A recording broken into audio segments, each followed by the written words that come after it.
আসসালামু আলাইকুম রহমতুল্লাহ। সম্মানিত শ্রোতাবৃন্দ, আমরা এতদিন যাবৎ শয়তান নিয়ে একটি আলোচনা সিরিজ তৈরি করতেছিলাম। সেই আলোচনা সিরিজের 1 থেকে 3 পর্ব আপনাদের সামনে উপস্থাপন করেছি। আজকে আমরা চতুর্থ পর্ব নিয়ে আপনাদের সামনে উপস্থিত হয়েছি।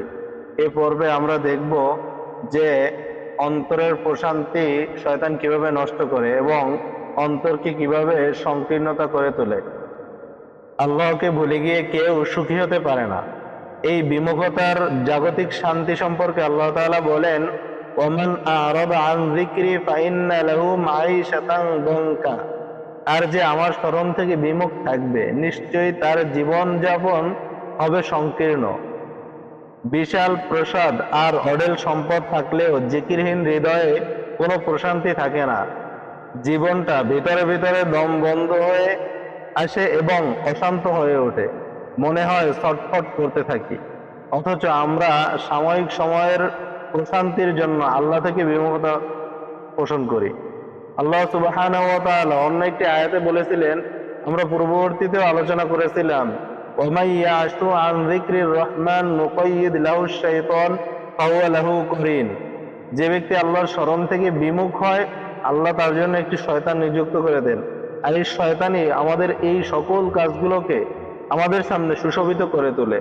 তাই প্রিয় ভাই ও বন্ধুগণ, শয়তানকে কোনো অবস্থাতেই নিজেদের প্রভু হিসাবে গ্রহণ করা যাবে না, বা শয়তানকে আমাদের হৃদয়ে কখনোই আশ্রয় দেওয়া যাবে না। সর্ব অবস্থায় আমাদেরকে সতর্ক থাকতে হবে শয়তান যেন আমাদের হৃদয়ে তার আখড়া তৈরি না করে। কারণ অন্তরের বক্রতা, আল্লাহর পথ থেকে বারবার দূরে সরে গেলে অন্তর তার স্বাভাবিক জ্যোতি হারিয়ে ফেলে।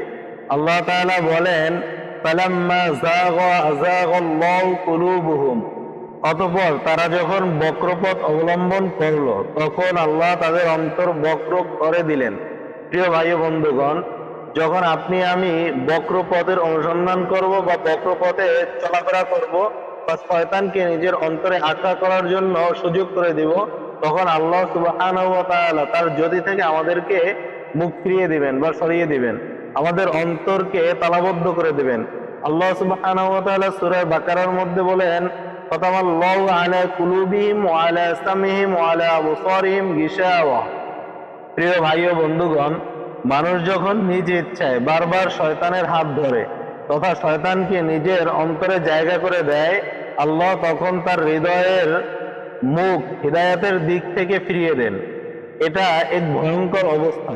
আপনি আমি যদি আমাদের হৃদয়কে শয়তানের জন্য জায়গা করে দেই, তাহলে শয়তান আমাদের